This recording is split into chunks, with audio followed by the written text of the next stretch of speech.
Ny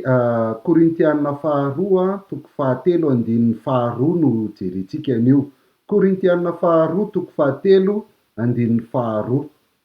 Ianareo no pistilinay voasoratra ao am-ponay sady fantatra sy vakian'ny olona rehetra. Teny zay haitsika tsara na de very koa raha hoe tsy tena hitantsika loatra lay verset nakana anazy fa io zany le izy Korintianina faharoa toko fahatelo andininy faharoa. Ianareo no pistilinay voasoratra tao am-ponay sady fantatra sy vakian'ny olona rehetra. Inona nahatonga an'i Paoly niresaka an'io andininy io efa niresahana tamintsika teto fa amin'ny Korintianina faharoa dia misy ireo antsoina hoe super apôtre na apôstôly malaza indrindra ny fiantsoan'i Paoly azy izay mandeha mitety tanàna sy fiangonana isan-karazany zay efa nampianaran'i Paoly nitorian'i Paoly natsangan'i Paoly de ny ataon'izy ireo dia manaratsy an'i Paoly milaza fa i Paoly de tsy apôstôly satria tsy niaraka tamin'ny 12 lasy, tsy niaraka tamin'i Jesosy Kristy tamin'ny fahavelon'i Jesosy Kristy tety ambony tany. Zay ny ataon'izy ireo zany ary araka ny hita dia izy ireo ihany koa dia ny tena ataony zany de mampianatra mamerina ny olona any amin'ny lalàna ny manaova an'izao aza manao an'izao izany no tena ataon'izy ireo dia mamaly azy i Paoly eto amin'ity Korintianina faharoa toko fahatelo andininy roa ambin'ny folo ity. Dia raha jerentsika manomboka ery amin'ny andininy voalohany de zay no lazain'i Paoly hoe moa midera tena indray va izahay sa toy ny sasany ka mila epistily filazantsoa anay ho anareo na avy aminareo. Ianareo no epistilinay voasoratra tao am-ponay sady fantatra sy vakian'ny olona rehetra. Eto zany Paoly raha amaly an'ireo super apôtre ireo de milaza izy hoe izay ve tsy maintsy hitantara ny fiainanay sy ny zavatra tsara nataonay zay nareo vao ino hoe apôstôly zay zany no tian'i Paoly tenenina hoe midera tena indray va izahay hoe tsy maintsy hizesta sy hilaza ny ataonay zay vao ino anay ianareo apôstôly sa toy ny sasany ka mila epistily filazantsoa anay ho anareo na avy aminareo zany hoe za koa ve hozy izy Paoly dia tsy maintsy mila an'le taratasy antsoina hoe lettre de recommandation zay milaza hoe ity tokoa de tena apôstôly, ity tokoa de tena mpitory filazantsara sy ohatr'izany ho an'ny Korintianina, zay ny Korintianina vao ino hoe apôstôly Paoly. Na ihany koa rehefa miala ao Korinty Paoly zany dia mba mangataka taratasy ao Korinty hoe mba ekekely nge hoe tena izy de mba omeo taratasy kely hoentiko any amin'ny fiangonana hafa fa raha zany tsy manaiky izy izay zany le tian'i Paoly ho resahany eto. De hozy izy Paoly tsy zany, tsy mila an'izany zay fa ianareo no pistilinay voasoratra tao am-ponay sady fantatra sy vakian'ny olona rehetra. Zany hoe ny tian'i Paoly resahany eto zany de zao hoe ianareo lettre de recommandation anay ianareo no ahafantarana fa apôstôly izahay.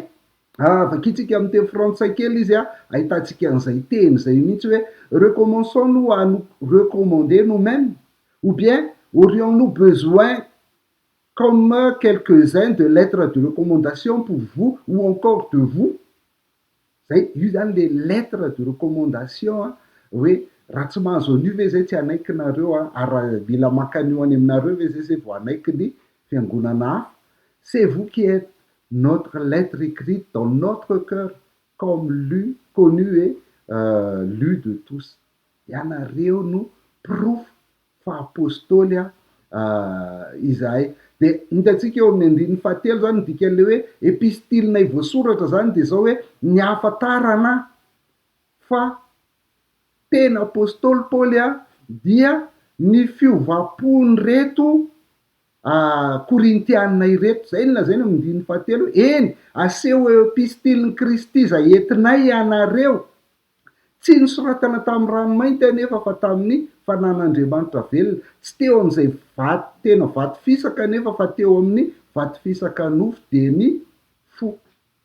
Zay zany tsy le lettre de recommandation atao amin'ny taratasy zay azo sandohana, zay mety rofotra, zay mora simba, tsy zay no anehoan'i Paoly hoe apôstôly izy fa ny anehoany a de fa ny maha-apôstôly azy de noho ny asan'ny fanahy tao anatin'reto olona zay nitoriny ny filazantsara reto ka natonga ny reto olona reto zay nanana fo vato niova ho lasa fono zany ny asan'ny fanahy araka ny Ezekela 4:telopolo de izay le manapirofo hoe marina ny filazantsara zay toriny Paoly a ary zay ny manapirofo hoe i Paoly de tena apôstôly tokoa satria miasa miaraka am'ilay fanahin'Andriamanitra velona izay zany aloha ny tena hevitry ty hoe epistily velona voasoratra ary eto lazaina hoe voasoratra tao am-ponay satria tena mampiseho ny fitiavany Paoly an'ireto korintianina reto ary vonina-ndany solanina mihitsy izy a noho ny fitiavany an'ireto korintianina reto a zay nitoriny ny filazantsara dia ianareo ny epistilinay voasoratra sady fantatra sy vakin'ny olona rehetra dia ny zavatra ao anatin'ilay fiovana ao anaty dia tsy maintsy hita ety ivelany de hitan'ny olona sy fantatry ny olona tsy fitondratena mboamboarina na ezahana na ovaina na tenitenenina zany akory fa rehefa tena miovany ao anatinao a dia tsy maintsy miseho ety ivelany foany zany zavatra mandeha ho azy zany ary zay mahatonga an' Jesosy Kristy milaza hoe nareo fahazavan'izao tontolo zao tsy azo afenina ny tanàna miorina eny ambony tendrombohitra tsy maintsy hita sy fantatry ny olona zany satria asan'ny fanahy asan'ilay fanahin'Andriamanitra velona ny manova ny fotsika tsy manova ny fitondrantenantsika ho hitan'ny olona ety ivelany ny eo ambany ao moa izany dia mampitany ministerany sy ministerany Mosesy Mosesy zay nanao ny lalàna nanao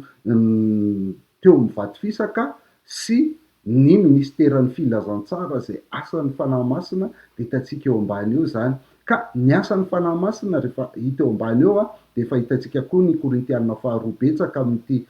verset ity fa tsy maintsy misy tenin'Andriamanitra tsy maintsy misy tenin'Andriamanitra ny filazantsara mahatonga ny fanahy asa sy manova ny fotsika de mahatonga ny olona mahitatsika ho epistily ho vakinina tsy mamaky baiboly ary izy fa ny tena heviny eto zany dia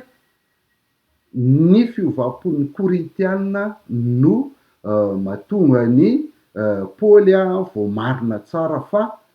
tena apôstôly eo anatrehan'ireo apôstôly malaza indrindra na super apôtre zay miapanga azy raha nahavoaray zavatra tam'le afatra teo ianao dia zarao amin'ny hafa mba azahoany ihany koa aza donona ny manao j'aime ny pejitsika de misabone ary raha te hifandray aminay ianao na te hanoana anay dia atsoy ny laharana eo ambany eo